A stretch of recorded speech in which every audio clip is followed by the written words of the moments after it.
नमस्कार, मैं रीमा प्रसाद। पश्चिम बंगाल 2026 का विधानसभा चुनाव 2011 की तरह ही ऐतिहासिक चुनाव होने जा रहा है ममता बनर्जी के लिए। साल 2011 में 34 साल के लेफ्ट के शासन को ममता बनर्जी ने खत्म किया था और तब उन्होंने इतिहास रच दिया था। भारतीय राजनीति में उनकी चर्चा होने लगी थी। और अगर इस बार यानी चौथी दफा पश्चिम बंगाल की वो सीएम बनती है और बीजेपी के मुंह से अगर ये चुनाव खींच कर लेकर आती है तो इतिहास बन जाना है। वो पहली राजनेता होंगी बंगाल के लिहाज से जो इस तरीके से अपना जलवा बरकरार रखेंगी, सियासी जलवा बरकरार रखेंगी। तो क्या होने जा रहा है पश्चिम बंगाल में? मैं क्यों कह रही हूं कि बीजेपी के मुंह से ये चुनाव खींच कर लाना? कैसे बीजेपी ने जो चौतरफा एक चक्रव्यूह तैयार किया है रणनीतियों के लिहाज से, स्ट्रैटेजी के लिहाज से, उससे ममता बनर्जी कैसे निकल पाएंगी? क्या इसकी गुंजाइश बन रही है? जो ममता बनर्जी अभी तक स्ट्रैटेजी अपना रही है उससे क्या अंदेशा लग रहा है कि ममता बनर्जी इस बार कुछ कमाल कर दिखाए पाएंगी? ये सारे ऐसे सवाल हैं जिसका जवाब हम हर दिन ढूंढ रहे हैं कि बंगाल के चुनावी माहौल में क्या होने जा रहा है। कुछ आंकड़े, कुछ तथ्य मैं ऐसा आपके सामने रखने जा रही हूं जिससे आपको लगे कि क्यों मैं कह रही हूं कि इस बार ममता बनर्जी गिरती हुई नजर आ रही हैं। एक तो जब आप 15 साल शासन में रह लें तो ऐसी ही एंटी इनकम्बेंसी हावी हो जाती है। जो आपको पसंद करते हैं वो भी आप में खामियां ढूंढने लगते हैं। ये नेचुरल है, इसमें कोई दो राय नहीं है। चाहे वो जो भी आप देश के प्रधानमंत्री को देख सकते हैं कि वो भी अपने तीसरे कार्यकाल तक आते आते बहुत सारे सवालों के घेरे में आ चुके हैं और उनको लेकर भी बहुत लोग सवाल उठाते रहे हैं, उनके अपने लोग जो मुरीद रहे हैं। और यही हाल ममता बनर्जी का भी है। लेकिन बीजेपी ने इस चुनाव में 2021 की तुलना में अलग क्या किया है? सबसे बड़ी चुनौती तो एसआईआर को लेकर है। एसआईआर के जो आंकड़े कहते हैं वो बहुत महत्वपूर्ण आंकड़े हैं। 63,66,000 वोटर इस बार कट चुके हैं, उनका नाम कट गया है। ये आंकड़े फिर से सुनिए, 63,66,000। ये मामूली आंकड़ा नहीं है। किसी भी राज्य में अगर इतने वोट कट जाए तो जाहिर सी बात है कि अगर जिस भी खेमा का ये जनाधार हो उसको सियासी नुकसान पहुंच सकता है और ये बहुत आराम से हो जाएगा। और एक और आंकड़ा है, 60 लाख ऐसे वोटर्स हैं जो अभी भी जांच के दायरे में हैं। अभी एसआईआर की वो फाइनल रिपोर्ट नहीं है। तो जाहिर सी बात है ये 63,66,000 जिनके नाम कट चुके हैं और 60 लाख जो जांच के दायरे में है, ये अपने आप में बंगाल की पूरी चुनावी राजनीति को प्रभावित करने के लिए काफी है। और इसीलिए मैं कह रही हूं कि ममता बनर्जी गिरती हुई नजर आ रही है। पिछले बार जब मैंने वीडियो किया था उसमें चक्रव्यूह जैसे शब्द का इस्तेमाल किया तो लोगों ने सवाल उठाया कि नहीं, ममता बनर्जी तो आसानी से जीत सकती है। नहीं, ये चुनाव ममता बनर्जी आसानी से नहीं जीत सकती हैं।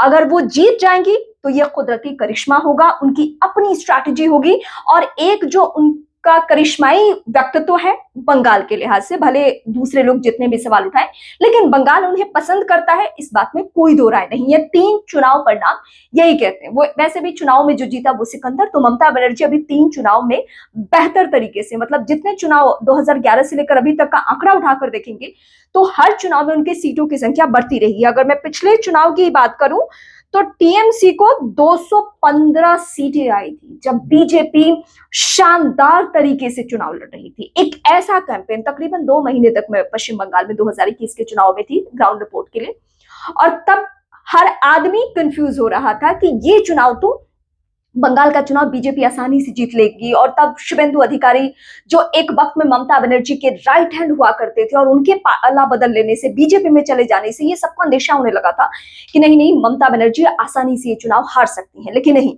वहां पे जो जीत हार का फासला रहा वो इतना ज्यादा अंतर वाला कि सब हैरान रह गए कि ये करिश्मा कैसे हुआ है। और वो फासला आप देखिए कि बीजेपी इतने लाओ लश्कर के बाद, इतने बड़े लेवल पे चुनावी कैंपेन के बाद भी 77 सीटों पर ही सिमट गई थी। हालांकि सिमटना मैं इसलिए भी नहीं कहूंगी क्योंकि उसने लेफ्ट का, कांग्रेस का, सबका स्पेस खत्म कर लिया था। और 215 सीटें ममता बनर्जी की आई थी जिनको लेकर दावे ये किए जा रहे थे कि ममता बनर्जी हार सकती हैं। और अन्य की और निर्दलीय की स्थिति तो एक एक, मतलब और कांग्रेस पार्टी, लेफ्ट तो कहीं मतलब सर्वाइव ही नहीं कर सकते, ऐसा वाला चुनाव था। अब जो हाँ, एक और आंकड़ा बहुत महत्वपूर्ण है जिसको बताना जरूरी है। 82.3% लास्ट मतलब 2021 में वोट प्रतिशत रहा है। ये अपने आप में, ये जो आंकड़ा है 82.3%, ये आंकड़ा ये बता रहा है कि भारत के चुनावी इतिहास में ये मतलब सबसे ज्यादा वोटिंग फीसद है। क्योंकि इतना मत फीसद नहीं होता है। आप बिहार को बहुत सियासी तौर पे जागरूक मानते हैं, वहां भी वोटिंग परसेंटेज इतना नहीं जाता, हालांकि उसको लेकर दावा ये किया जाता है कि वहां के लोग बहुत बाहर रहते हैं, लेकिन नहीं, बंगाल के लोग भी उतने ही बाहर होते हैं, बिहार के लोग हाईलाइट ज्यादा होते हैं। यूपी जैसा प्रदेश जहां बहुत लोग, वो भी चुनावी तौर पे बहुत ज्यादा जागरूक, राजनीतिक तौर पे बहुत ही विचार विमर्श करने वाले लोग, लेकिन वहां भी इतना परसेंटेज नहीं जाता है। साउथ या फिर दिल्ली या पूर्वोत्तर के राज्य, यहाँ तो आप नहीं उम्मीद कर सकते इतना, लेकिन बंगाल में 82.3%। अब ये मतलब ममता बनर्जी, पिछले बार का तो ये मत फीसद जो भी ये बेहतरीन आंकड़ा जो रहा वो ममता बनर्जी के फेवर में गया था, लेकिन इस बार मैं सबसे पहले तो आपको यही आंकड़ा बता चुकी हूँ कि 63,66,000 से ज्यादा वोटर्स के नाम कट गए हैं और 60 लाख से ज्यादा वोटर्स जांच के दायरे में हैं। तो ये तो अपने आप में ये आंकड़ा बहुत खेल बताने के लिए है। और दूसरी और महत्वपूर्ण बात मैं बता दूं, पिछले बार 8 फेज में चुनाव हुआ था, मतलब बहुत समय मिल गया था राजनीतिक पार्टियों को, चाहे वो टीएमसी को या बीजेपी को हो। चुनावी कैंपेन के लिए 8 फेज में चुनाव होना मतलब कि आप एक फेज का चुनाव खत्म करते हो, दूसरे जगह जाते हो और आपके लिए बहुत स्पेस होता है, बहुत समय होता है। लेकिन इस बार सीधे 8 से 2 फेज में चुनाव हो गया है, मतलब ना चाहते हुए भी पश्चिम बंगाल के चुनावी कैंपेन को संभालना राजनीतिक पार्टियों के लिए बहुत बड़ी चुनौती हो गई, मतलब खासकर इन दो पार्टियों, बीजेपी वर्सेस ममता बनर्जी की टीएमसी पार्टी को लेकर। लेकिन ममता बनर्जी ने इस बार कुछ कुछ तब्दीलियां की है, उस पर भी जरा मैं फोकस कर लेती हूँ। 52 महिला को टीएमसी ने उम्मीदवार बनाया है। 130 ऐसे चेहरे हैं जो युवा हैं, मतलब 50 से नीचे, और उसमें भी 36 ऐसे हैं जो 40 के भी नहीं है, मतलब इतना युवाओं पे फोकस किया गया है। महिलाएं ज्यादा दीदी की पसंद की रहती हैं, ये सबको मालूम है कि महिलाओं को खूब तरजीह देती हैं, चाहे उनका ताल्लुक राजनीति से हो या वहां टॉलीवुड यानी फिल्म बैकग्राउंड हो, उनका बंगाली फिल्म इंडस्ट्री से उनका ताल्लुक हो, उन सभी को खूब मौका देती है। और आप देखिए कि बहुत महिलाओं ने बहुत बेहतर भी किया है, कुछ लोगों ने मैदान छोड़ भी दिया, जिसमें मिमी चक्रवर्ती हैं, नुसरत हैं, इन लोगों ने मैदान छोड़ दिया, लेकिन अभी साइनी घोष बहुत चर्चा में है, उनको लेकर लगता है कि हाँ दीदी महिलाओं को खूब तरजीह देती हैं। तो ये सारी स्ट्रैटेजी है ममता बनर्जी के ऊपर से। मैं एक सबसे बड़े फैक्टर पे बात नहीं कर पाई, वो अगले वीडियो में बात करूंगी, क्योंकि 33%, 27 से 33% तक मुस्लिम आबादी होने की बात कही जाती है। और इस बार हुमायूं कबीर ने बहुत अलग खेल किया है। क्या इस अलग खेल से कुछ ज्यादा माहौल खराब हो सकता है, ममता बनर्जी को ज्यादा नुकसान पहुंच सकता है? क्योंकि आप सोचिए कि जिस प्रदेश में 33%, ये ममता बनर्जी का दावा है, और ऐसे जो आंकड़े आप 2011 के कंपेयर में उठा के देखेंगे तो वो 27 दावा किया जाता है कि इतनी मुस्लिम आबादी है। तो चाहे 27 हो या 33 हो, अगर इतना आंकड़ा है तो जाहिर सी बात है कि ये निर्णायक भूमिका में हो जाते हैं किसी भी सीट के लिए। और अगर 100 सीटों की मैं पर्टिकुलर बात करूं तो 100 सीटों पर इनका ऐसा प्रभाव है।